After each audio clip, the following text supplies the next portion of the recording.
Chers frères et sœurs, la paix de Dieu soit avec vous. C'est pour nous un grand plaisir de nous rejoindre ensemble pour parler de la Bible. Le programme, le nom de ce programme, c'est la Bible nous parle.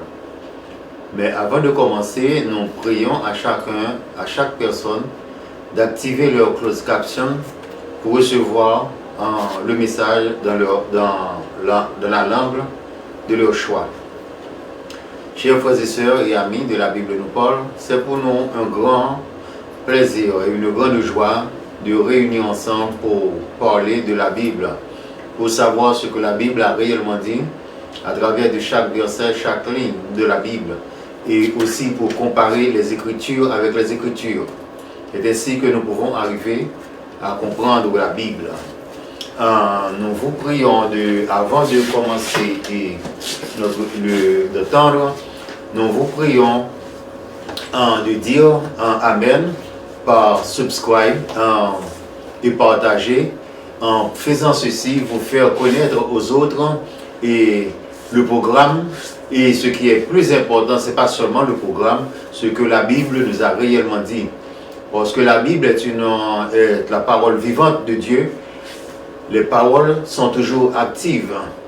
Et que, rappelez-vous bien qu'il dit que d'aller par tout le monde prêcher la bonne nouvelle et à tous ceux qui croient en son nom, il a donné le pouvoir de devenir enfant de Dieu. Donc si vous aidez quelqu'un à devenir enfant de Dieu, c'est un grand travail que vous faites. Merci pour votre prompte attention et nous vous prions de prendre votre Bible ensemble parce que nous allons toujours dans la Bible. Et le sujet de cet après-midi, ce n'est pas trop difficile comme vous le savez. Nous sommes dans l'époque de Pâques. Alors nous devons parler de la Pâques. Nous n'allons pas prêcher de la Pâques, mais nous allons vous expliquer l'histoire de la Pâques. C'est-à-dire l'histoire de la Pâques, d'où elle est tirée, son origine. Vous savez très bien que la Pâques, c'était une fête juive. C'est une fête juive. Et c'est la sortie de du peuple juif sous la domination égyptienne. Nous nous demandons comment ce peuple a-t-il placé sous la domination des Égyptiens. Alors nous allons voir comment que les Juifs avaient abouti en Égypte. En effet, pour faire courte l'histoire, nous n'allons pas commencer depuis l'époque de Jacob. Nous allons commencer à partir que lorsque Joseph était vendu par ses frères et avec des marchands qui allaient vendre et acheter en Égypte. Alors, les frères de Joseph étaient jaloux de lui parce qu'il avait fait des rêves qui n'étaient pas dans leur avantage. Alors que, pour se débarrasser du rêveur, on décidait de le vendre aux Égyptiens, aux marchands, et qui allaient acheter et revendre en Égypte. Alors, arrivé en Égypte, Joseph était très très intelligent. Il était adopté par la cour du roi. Mais accusé par la femme de Pharaon, et qui voulait coucher avec lui, il ne voulait pas. Ensuite, la femme de Pharaon avait fait une trahison. Ensuite, Pharaon avait jeté Joseph en prison. Mais comme Joseph était un rêveur et il en devinait les rêves, Pharaon venait d'avoir un rêve. Ensuite, le panetier, qui était aussi dans le même endroit de la prison avec Joseph, avait fait un rêve. Ensuite, Joseph lui avait expliqué ce rêve. Ensuite, ce rêve était devenu une réalité. Ensuite, après 2 ou 3 années, le Pharaon venait avoir un autre rêve. Ne pouvant pas trouver la signification de ce rêve par ses propres magiciens, alors le panetier lui avait fait allusion et d'appeler Joseph, le rêveur, et qui pourrait lui expliquer ce genre de rêve. Ensuite, c'est la raison pour laquelle c'est à cause de cela que Joseph était sorti de prison. Alors, lorsque Joseph était sorti de prison, il était placé comme intendant du roi. non, puisque ses parents n'étaient pas avec lui, il faisait venir ses parents. Ensuite, la famille, et à cause de Joseph, les Juifs ont tellement peuplé qu'ils ont dépassé les Égyptiens. Et à la mort de Pharaon, et ils avaient perdu le pouvoir, il y avait la mort de, par exemple, on avait mis tout ce peuple en esclavage. Ce peuple travaillait plus de 400 ans, je crois, dans l'esclavage. Alors, nous allons considérer, et à partir de cela, et comment que ce peuple-là était délivré de l'esclavage. Pour ça, donc, là commence l'histoire de la fête de Pâques. La fête de Pâques est plus précisément connue chez les Juifs comme une fête d'indépendance. Plus comme une fête d'indépendance. Et c'est-à-dire que l'indépendance de l'esclavage des Juifs en Égypte. Contrairement à la célébration de toutes les fêtes de l'indépendance comme les autres pays, il y avait le carnaval, des feux d'artifice pour marquer cette magnifique date. Alors certains pays, on tirait des coups de canon, mais pour cette fête-là, il n'y avait pas de coups d'obus, d'épée, et de personnes qui envahissent les rues pour danser parce qu'ils sont devenus libres pour danser ou pour piller les magasins et mettre en feu aux voitures des Égyptiens et leurs maisons. Non, il n'y avait pas ça.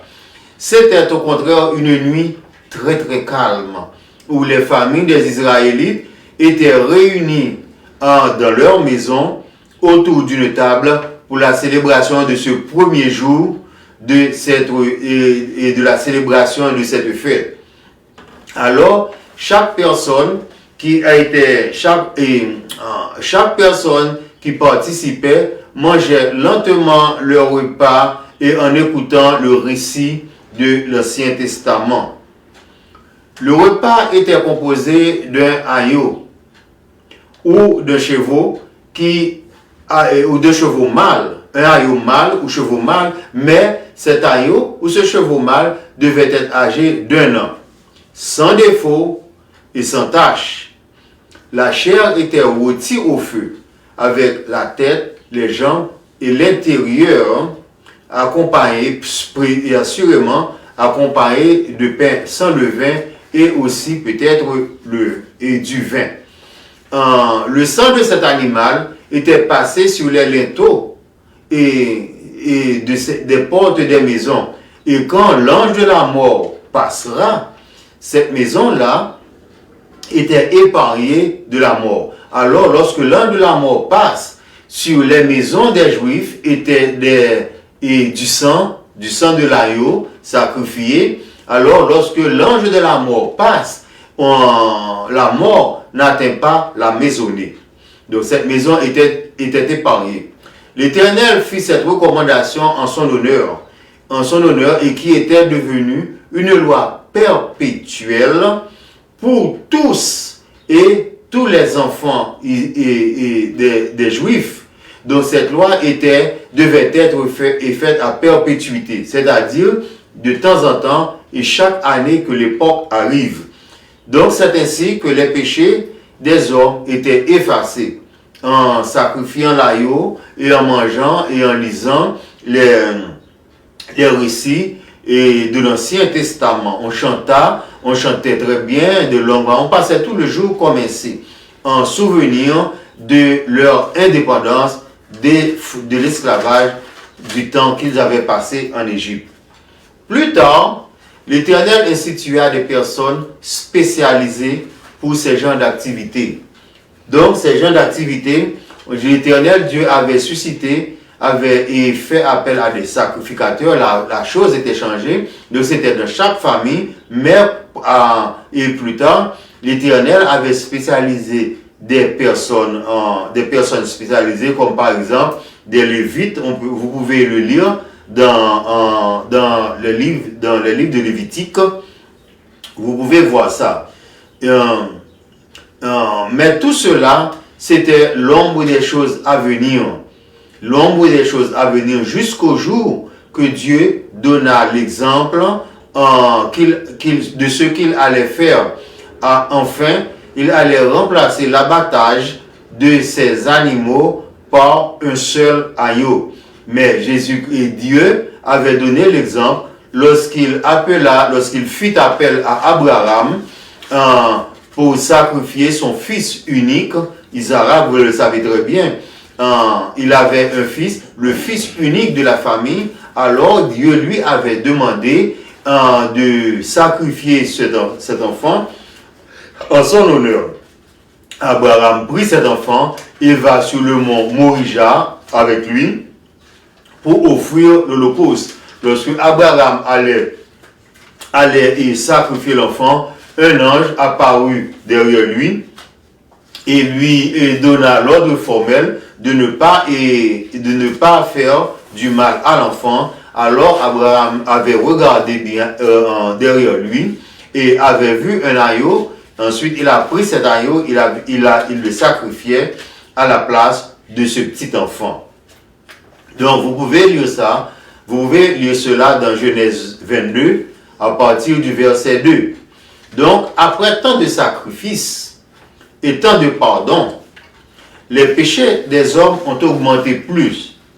Par exemple, vous savez que il y avait beaucoup de péchés, les hommes péchaient beaucoup. Ensuite, il y avait même les choses qu'on voit qui se passaient ici, par exemple les homosexuels, par exemple que l'homosexualité, il y avait tout ça en Égypte, le mensonge, il y avait des crimes de meurtre depuis le commencement. Adam avec Adam et Ève avaient deux enfants, l'un avait tué l'autre. C'est le meurtre qui existait depuis tant. Ensuite, ça avait continué et jusqu'à présent, nous l'avons toujours.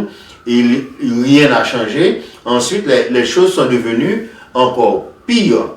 Donc, vous avez vu, donc tout cela. Donc, après tant de sacrifices, tant de pardon, les péchés des hommes ont augmenté davantage. Par conséquent, la quantité des animaux pour nourrir les hommes et pour satisfaire à leur sacrifice n'arrivera pas à satisfaire la demande. Parce que vous savez bien que les hommes ont besoin de la nourriture et de la viande pour avoir de la nourriture. Alors on devait se procurer, des animaux pour la nourriture des hommes et on devait avoir des animaux pour le sacrifice des hommes. Mais comme vous le savez, il prend du temps pour des animaux de grandir. Donc les suffisances se faisaient sentir. Par conséquent, comme Dieu, comme il avait dit dans Jean 3, verset 16, comme Dieu a tant aimé le monde et qu'il a donné son Fils unique, afin que quiconque croit en lui ne périsse point, mais qu'il ait la vie éternelle. Donc Dieu a tant aimé le monde qu'il a donné son Fils unique pour éliminer toutes ces choses-là, le sacrifice des animaux, pour que l'homme puisse avoir des quantités d'animaux, des quantités de viande suffisamment à manger. Dieu a choisi son Fils unique. Pourquoi il a choisi son Fils unique? Parce que, comme nous savons, le premier Adam avait échoué. Donc, si le premier Adam avait échoué, il n'y a pas intérêt à choisir un deuxième Adam pour aller échouer encore parce que Dieu connaît l'homme très bien. C'est la raison pour laquelle il a choisi le second Adam. On dit second Adam parce que après second, il n'y en a pas. Si on dit premier, deuxième, il y a un troisième, il y a un quatrième. Donc, ce second Adam devait accomplir la mission au goût de son Père. Donc, comme Jean 3, verset 16 dit, il a donné son Fils unique. Son Fils unique, lui, il a porté nos péchés en son corps, sur le bois du calvaire. C'est la raison pour laquelle il dit, venez à moi, vous tous qui êtes fatigués et chargés, je vous donnerai le repos. Le repos qu'il vous donne, c'est toujours l'histoire de la Pâque. Par exemple, longtemps, les péchés des hommes étaient retombés sur les animaux qu'on avait sacrifiés. Non, à présent, il dit, venez à moi, vous tous qui êtes fatigués et chargés, et je vous donnerai du repos. Le repos qu'il nous vous donne, c'est qu'il a pris nos péchés en son corps, il a pris nos péchés en son corps, il l'a porté jusqu'au bois du calvaire, et comme vous le savez, comme Romains 6, à partir du verset 23, dit que le salaire du péché, c'est la mort. Donc, et le salaire du péché, c'est la mort, et c'est la raison pour laquelle il prend en son corps nos péchés pour aller payer ça pour nous à travers sa mort. Donc, puisque lui qui n'avait jamais commis de péché, il s'est chargé de nos péchés pour aller payer ça en full pour nous.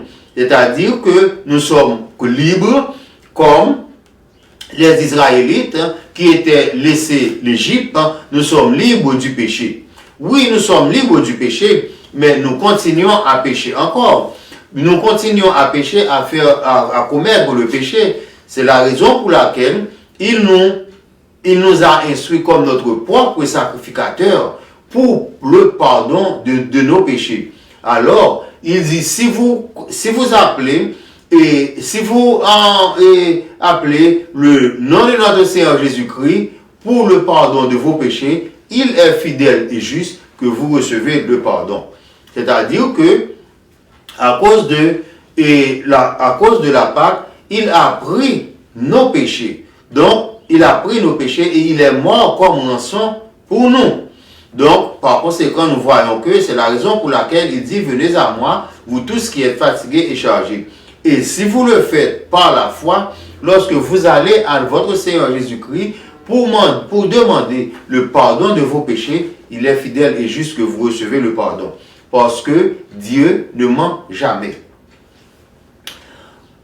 Lui qui n'a pas commis de péché, il a payé le salaire du péché pour nous par sa mort. Donc c'est tout ce que, c'est là que la passion de Jésus consiste en toute une série d'étapes.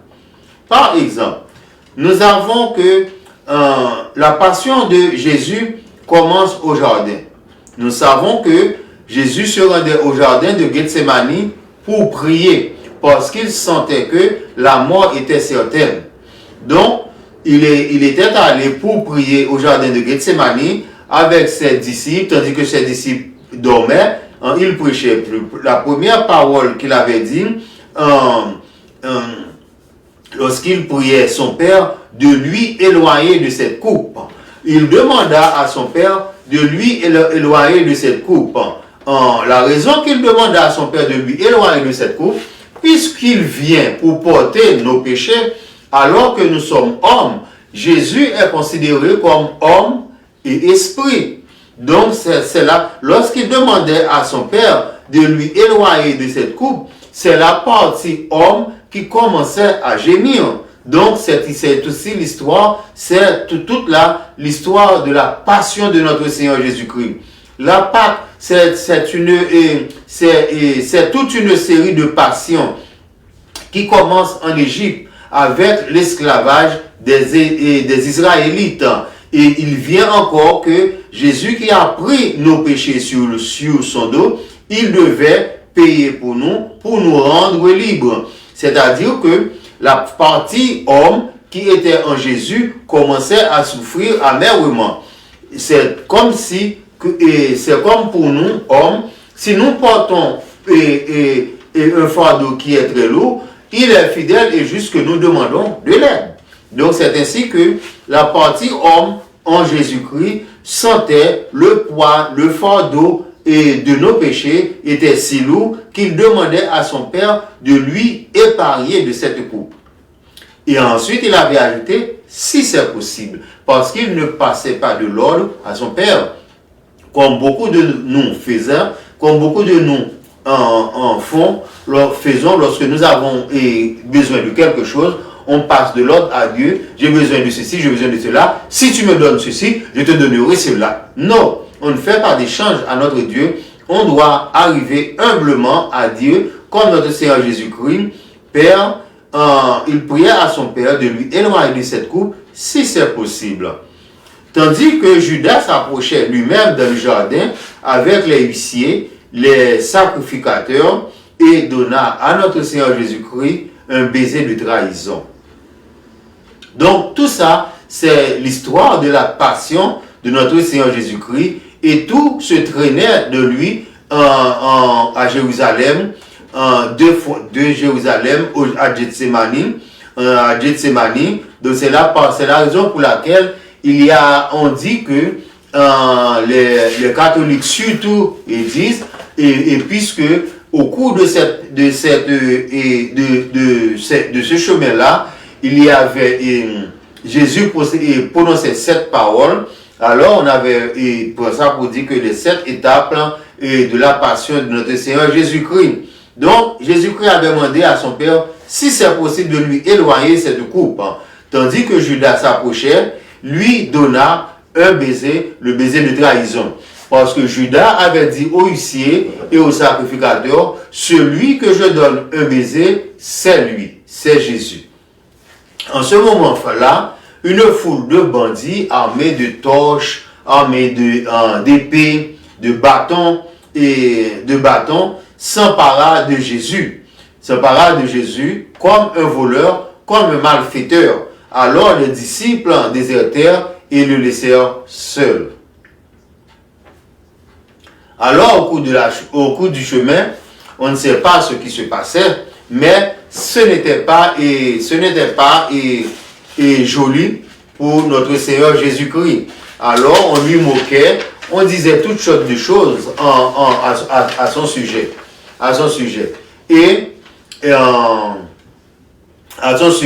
rappelez-vous, on disait toutes sortes de choses à son sujet et tous le laissaient seul. Il était amené par les huissiers et par les sacrificateurs et par tous les hommes qui suivaient. C'était une cohorte. On l'avait emmené devant le principal sacrificateur. Le principal sacrificateur là était Caïphe. Caïphe l'avait questionné aussi et n'ayant pas trouvé de fausses charges contre lui, ensuite on l'avait accusé de blasphème. Alors c'était ce même peuple qui se joignait pour porter Jésus sur tête. Rappelez-vous bien, de l'entrée triomphale à Jérusalem, c'était tout ce peuple qui le portait sur tête avec son entrée triomphale à Jérusalem. On arrachait des branches de feuilles, on étalait sur la route. Ceux qui ne pouvaient pas trouver de branches de feuilles prenaient leurs propres vêtements, les étalaient et sur tout le chemin, sur tout le parcours où notre Seigneur Jésus-Christ allait passer, criait et criait à haute voix, et Hosanna, Hosanna au plus haut des cieux, paix sur la terre aux hommes de bonne volonté. Ensuite, il avait débordé une grande joie parce qu'il voyait que son roi était sur le chemin. Alors, devant le Sanhédrin, c'était ce même groupe d'hommes qui avait crié crucifiez-le, crucifiez-le. À cause de vous et moi, on lui crachait au visage et on lui donnait des coups de fouet, des coups de poing, des soufflets et on lui moquait, lui demandant de deviner qui lui a frappé. Donc voilà, Jésus-Christ avait accepté tout ça humblement à cause de vous et de moi. Si ce n'était pas à cause de vous et de moi, il aurait demandé à son Père de lui envoyer une légion d'anges pour combattre pour lui. Mais ça, ce serait un coup de force. Mais puisqu'il était venu comme un agneau, rappelez-vous bien qu'il était venu comme un agneau, il avait donné l'exemple en Abraham qu'il voulait sacrifier son enfant. Ensuite, Abraham avait retourné le dos et avait vu un agneau. Et c'est comme cet agneau-là que Jésus-Christ devait venir pour accepter de payer le rançon pour vous et moi. Moi, je me demande pourquoi on avait choisi un agneau, non pas un taureau ou un bélier. Alors qu'il y avait là une grande différence.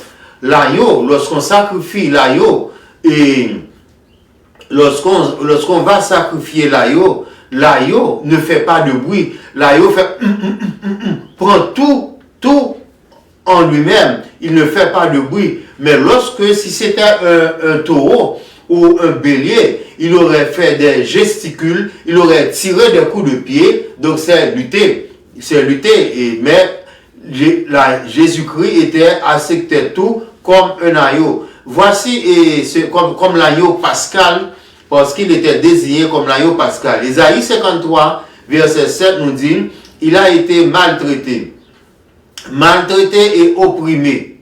Il n'a point ouvert la bouche. Semblable à un agneau qu'on mène à la boucherie, à une brebis muette devant ce qui la tombe. Il n'a pas ouvert la bouche. Il a enduré tout à cause de vous et moi, et humblement. Donc voilà.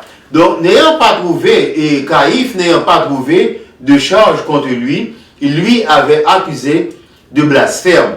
Ensuite, envoyé devant Pilate, parce que Pilate voulait le voir aussi et voulait le questionner. Envoyé à Pilate, envoyé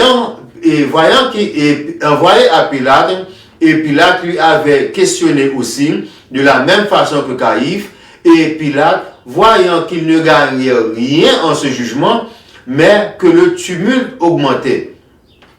Pourquoi il ne gagnait rien en ce jugement? Parce que visuellement, il n'a pas de juridiction et la loi romaine n'a pas de juridiction sur les Juifs.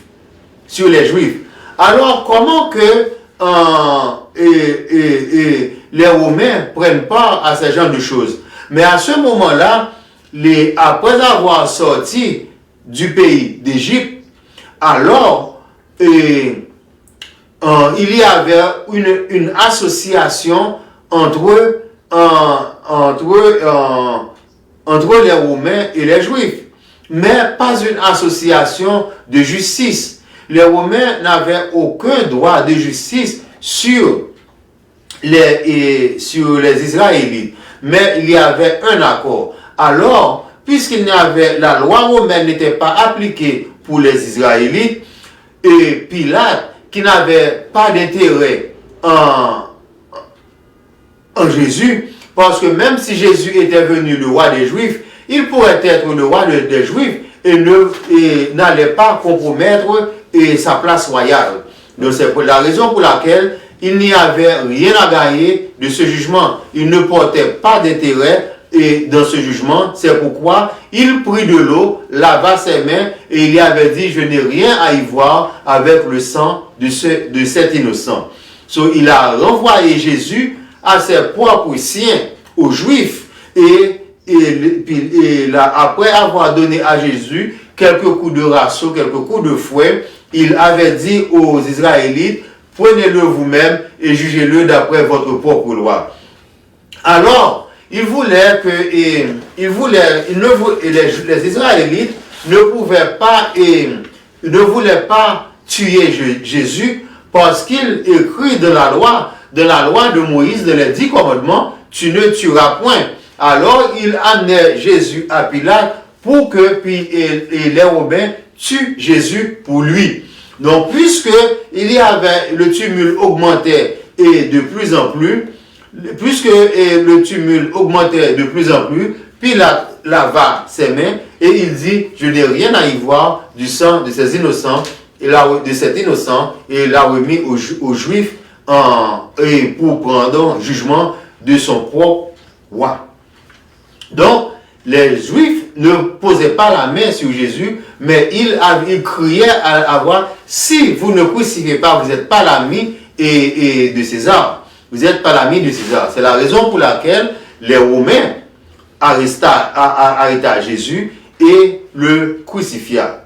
Donc, on l'avait amené au Golgotha, et qui signifie le lieu du crâne. Il crucifia Jésus et lui donna à boire du vin mêlé de fiel.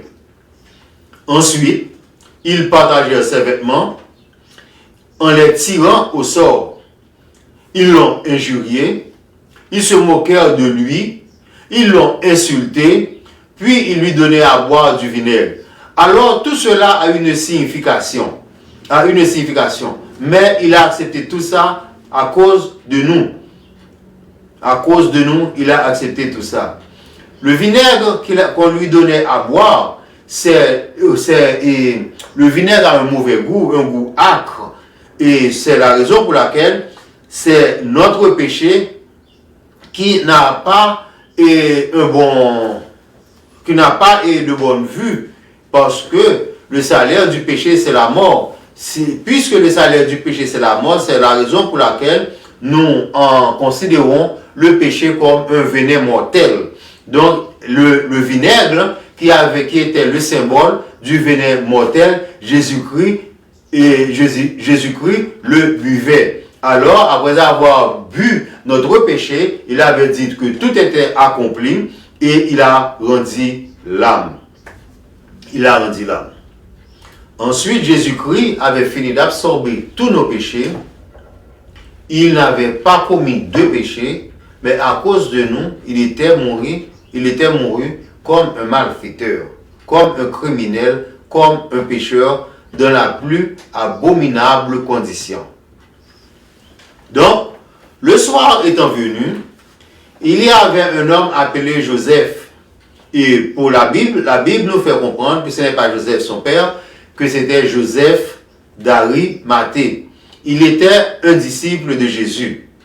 Alors, le soir étant venu, il prit le corps en demandant à Pilate de lui donner l'autorisation. Il prit le corps de Jésus et le plaça dans un cellule. Donc, il le plaça dans un cellule. L'enveloppa avec le linceul blanc et le déposa son corps dans un cellule neuf et il roula une grande pierre à l'entrée du sépulcre et le plaça des gardes à la surveillance. Donc, il était placé dans le sépulcre de la même façon que Lazare était dans le sépulcre. Rappelez-vous bien qu'il avait dit, détruis ce corps et je le rebâtis en 3 jours. Donc, c'est la raison pour détruire ce temple et je le rebâtis en 3 jours. Donc, le temple qu'il parlait, qu'on pouvait détruire et qu'il allait le rebâtir en 3 jours, c'était le temple de son corps.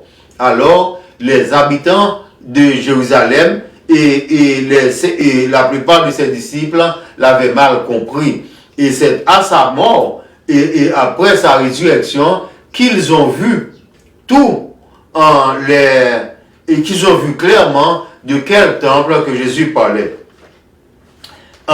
Chers amis, je veux faire là une interrogation. C'est la raison pour laquelle vous devez apprendre à connaître votre Bible. La raison pour laquelle vous devez apprendre à connaître votre Bible.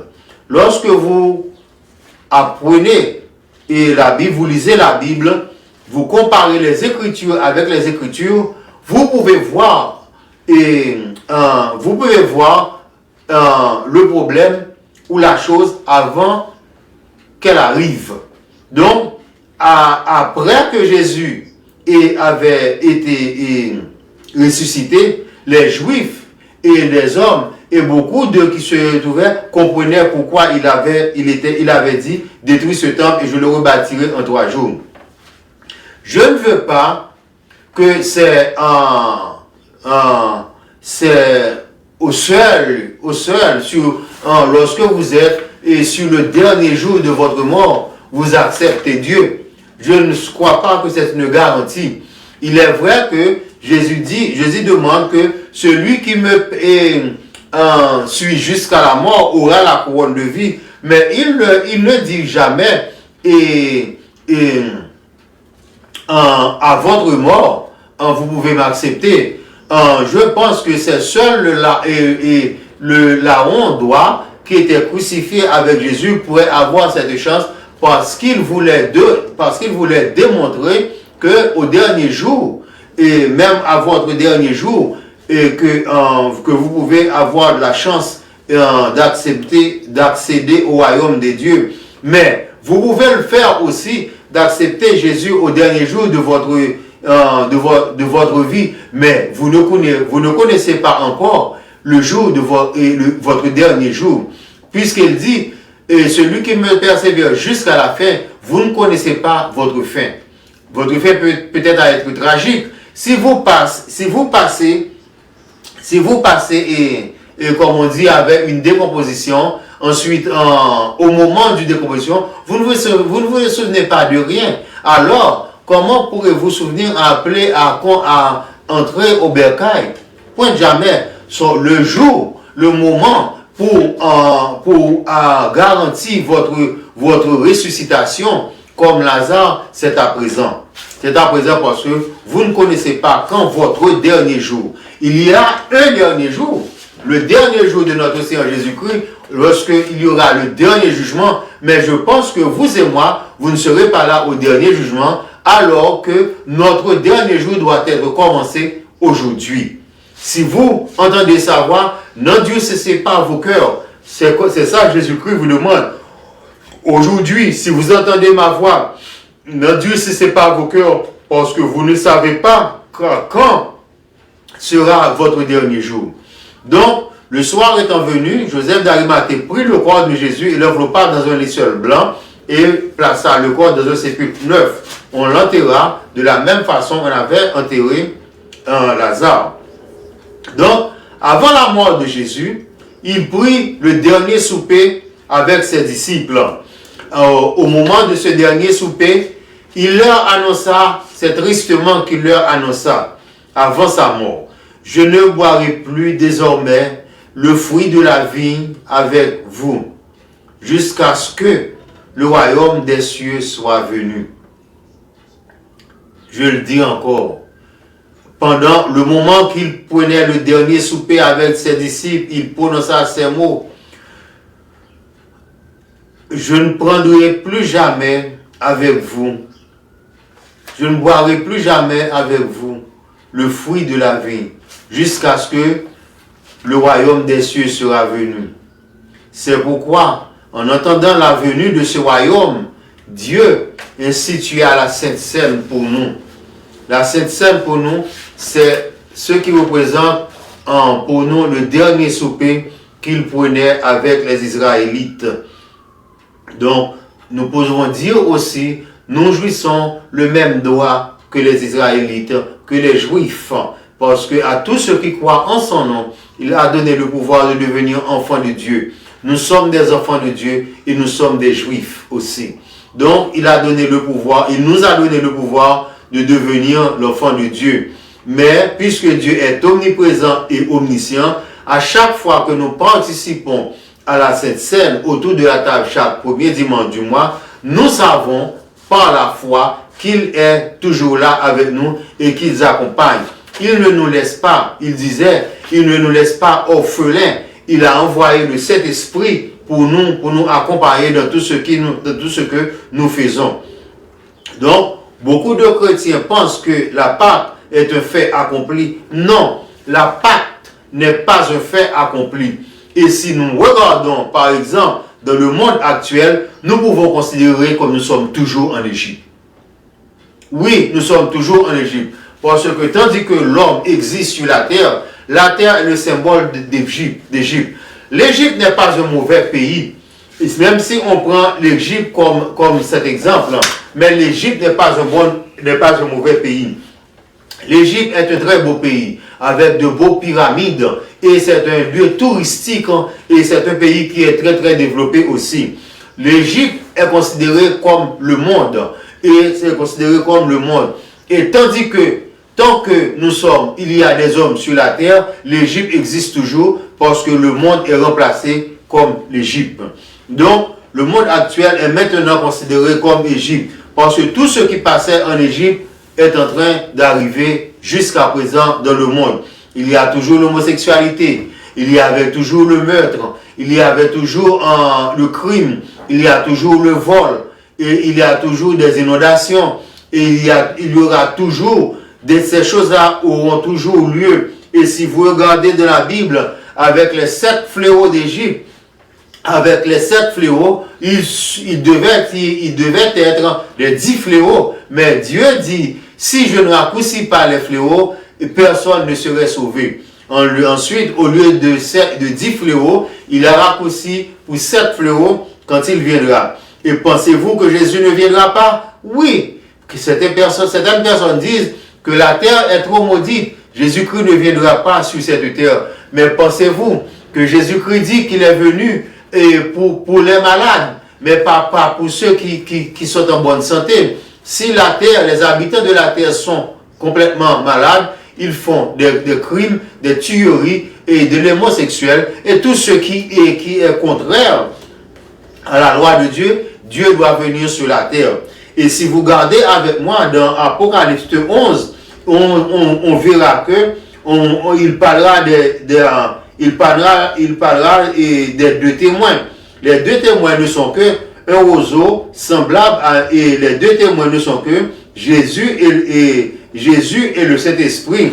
Donc, Jésus et le Saint-Esprit qui viendra sur la terre pour évangéliser.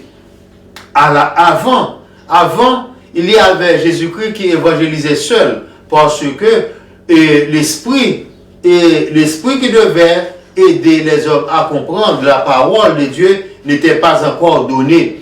Il arrivait qu'au temps à l'ascension de Jésus, lorsque Jésus allait laisser cette terre, il y avait envoyé le Saint-Esprit. Rappelez-vous bien qu'il avait demandé aux disciples de ne pas laisser Jérusalem et de rester ensemble de la chambre haute.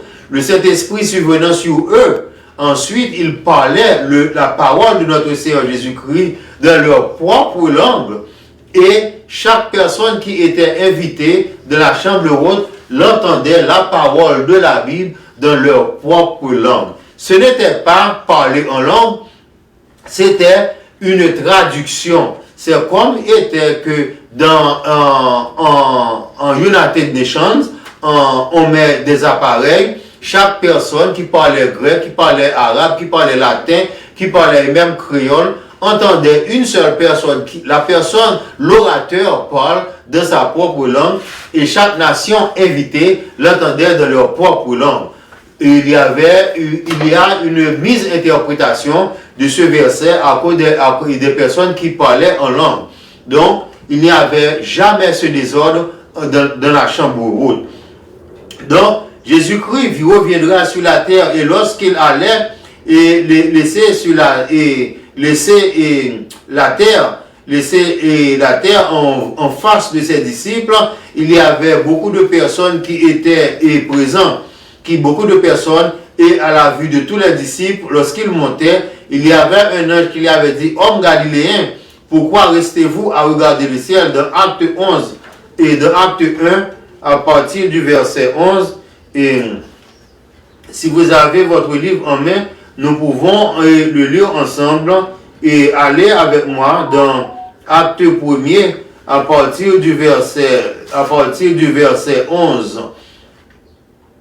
Et comme Jésus-Christ était en train de monter, alors il dit, après avoir dit cela, il fut élevé. Pendant qu'il le regardait, les disciples et tous les autres hommes qui étaient là regardaient Jésus élevé et se déroba de leurs yeux, c'est-à-dire élevé, disparaître dans les nuées. Et comme il regarda, et comme ils avaient les regards fixés au ciel, et pendant qu'ils regardaient, pendant qu'ils s'en allaient, et voici deux hommes vêtus de blanc leur apparurent.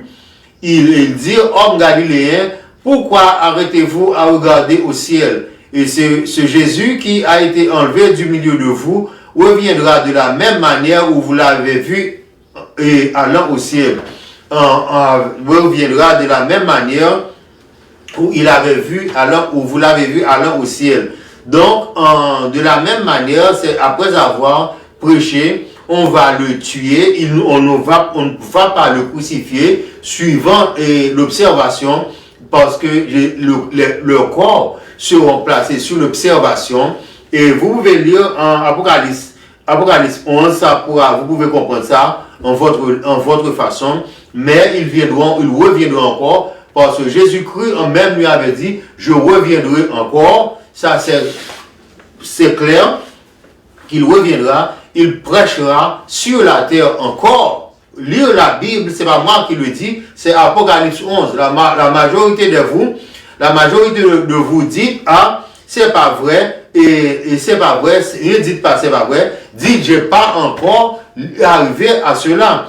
Pour arriver à cela, il faut balancer les Écritures et il faut lire Apocalypse 11. Il viendra avec le Saint-Esprit prêcher encore sur la terre et le peuple, les nations le tuera de la même façon et de la même façon il a été tué. Il a été tué, ensuite passé 3 jours et demi sur la terre et leur cadavre montera dans le ciel sur l'appel de notre Seigneur Jésus-Christ. Ensuite viendra les fléaux pour tous ceux qui n'ont pas accepté la parole de notre Seigneur Jésus-Christ. Si vous voulez, je peux le lire pour vous. Quand ils auront achevé leur témoignage, Apocalypse 11 à partir du verset 7, ils remplacent les deux témoins, qui est Jésus-Christ et le Saint-Esprit. Apocalypse 11 à partir du verset 7, quand ils auront achevé leur témoignage, la bête qui monte de l'abîme leur fera de la guerre. La bête qui monte de l'abîme n'est autre que Satan, les vaincra et les tuera. Ce n'est pas là pour dire qu'ils auront remporté la victoire, mais c'est pour rendre à ces deux témoins-là un service. Parce que ces deux témoins-là, l'Esprit de notre Seigneur Jésus-Christ et l'Esprit du Saint-Esprit sera réincarné dans une enveloppe humaine. Donc, puisque l'enveloppe humaine sera composée de la chair et le sang, et à l'intérieur de ces enveloppes humaines-là seront incarnés l'Esprit, l'âme de Jésus-Christ et l'âme du Saint-Esprit. Alors, puisque l'âme et le corps n'hériteront pas le royaume des cieux, et la bête qui monte de l'abîme les tuera, il leur rendra un service. Leur cadavre, chapitre 8, verset 8, et du chapitre 11, leurs cadavres seront sur la place de la grande ville qui sera appelée, dans un sens spirituel, Sodome et Égypte. Sodome et Égypte, c'est pas Sodome, le pays, ou Égypte, le pays d'Égypte, c'est le monde.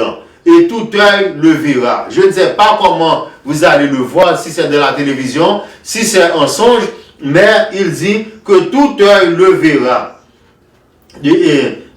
Sodome, Égypte, là, même où le Seigneur a été crucifié. Des hommes entre les peuples, les tribus, des langues, des nations, verront leurs cadavres pendant 3 jours et demi. Je ne sais pas comment, et ne me demande pas comment, demande à Dieu comment cela arrivera-t-il.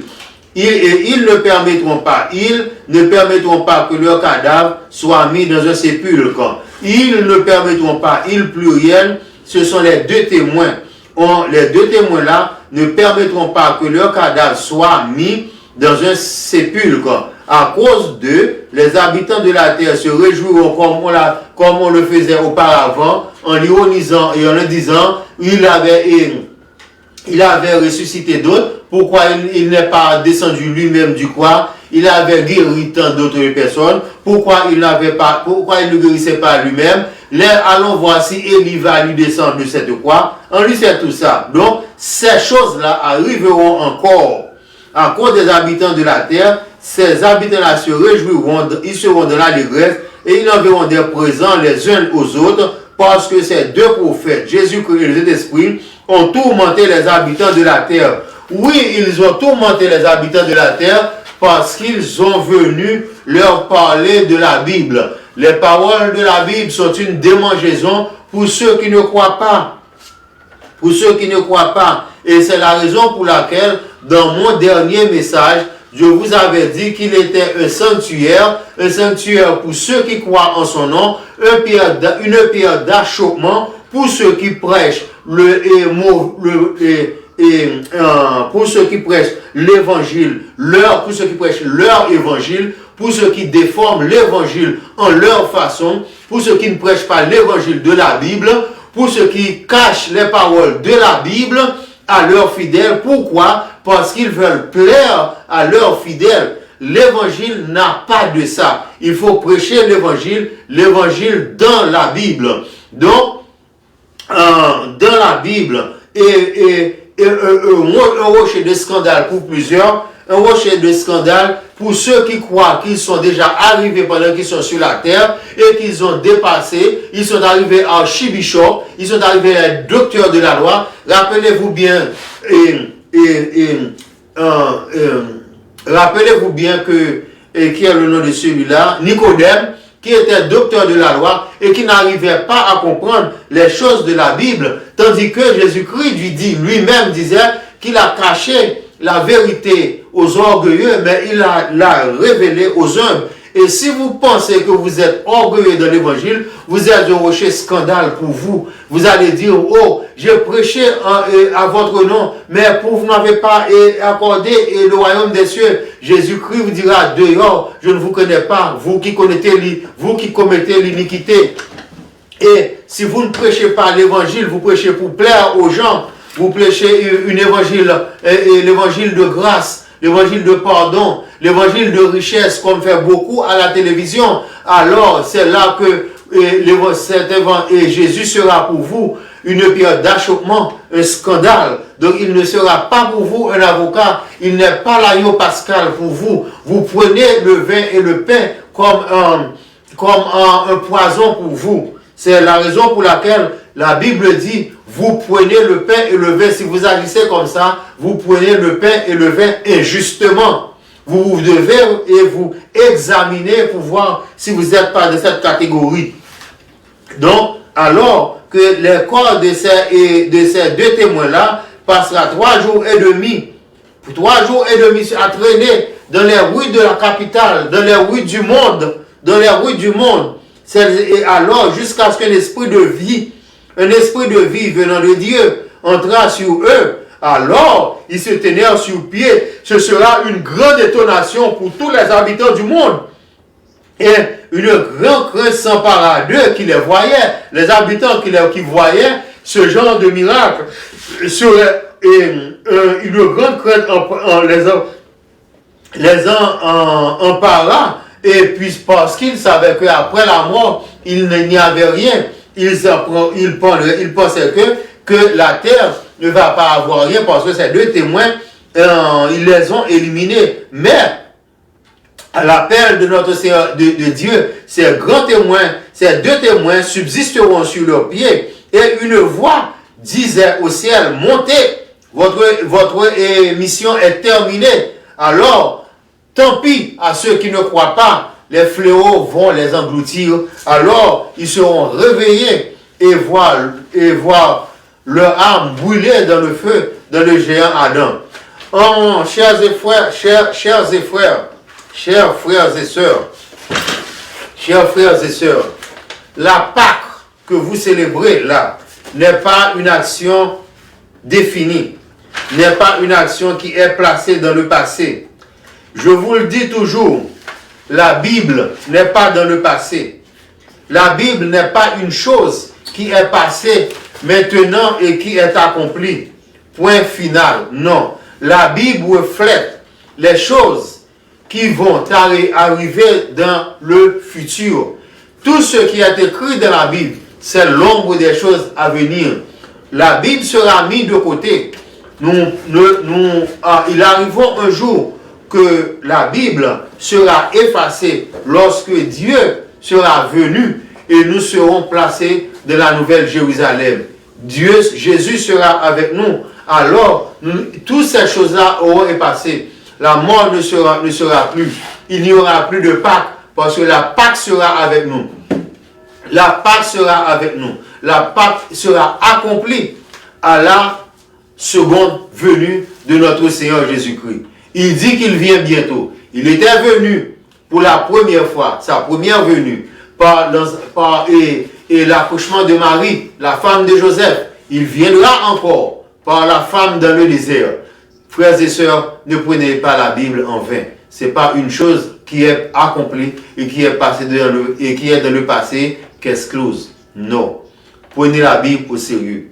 Je vous remercie très bien d'avoir suivi tout cela avec moi pendant tout ce temps. Vous devez connaître la Bible.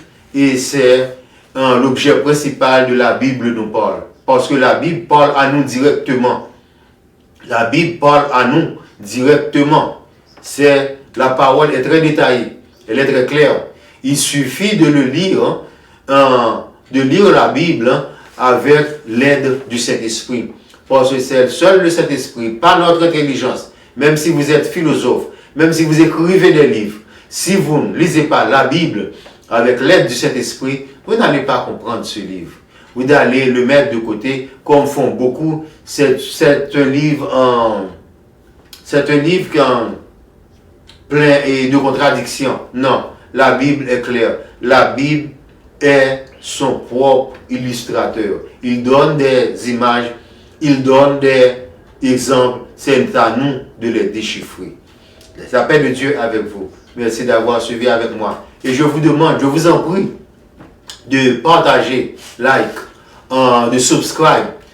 Quand nous viendrons, vous allez savoir, parce que vous êtes déjà connectés. La paix de Dieu soit avec vous. Et merci aussi à tous les autres qui ont contracté La Bible nous parle et qui ont envoyé des souhaits. Je ne peux pas les lire tous, mais j'ai été sur tous, mais je ne peux pas citer les noms et ça me prendra plus que 2 jours si je dois citer des noms et les écrire et les remercier et pour les souhaits. Ça fait la Bible, c'était l'anniversaire de La Bible nous parle. Si vous encouragez avec nous, si vous partagez avec nous, La Bible nous parle ira très loin et jusqu'à ce que le dernier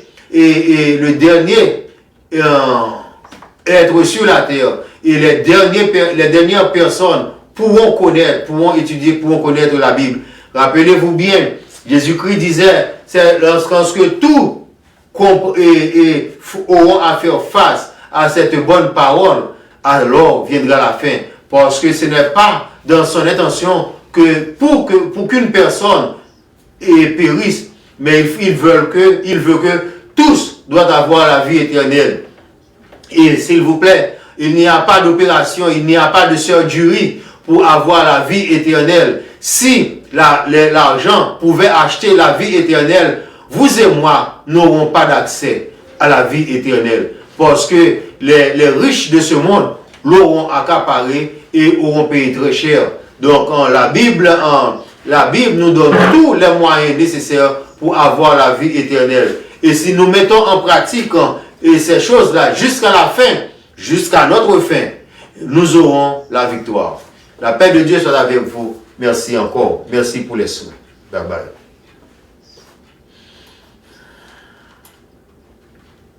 bye.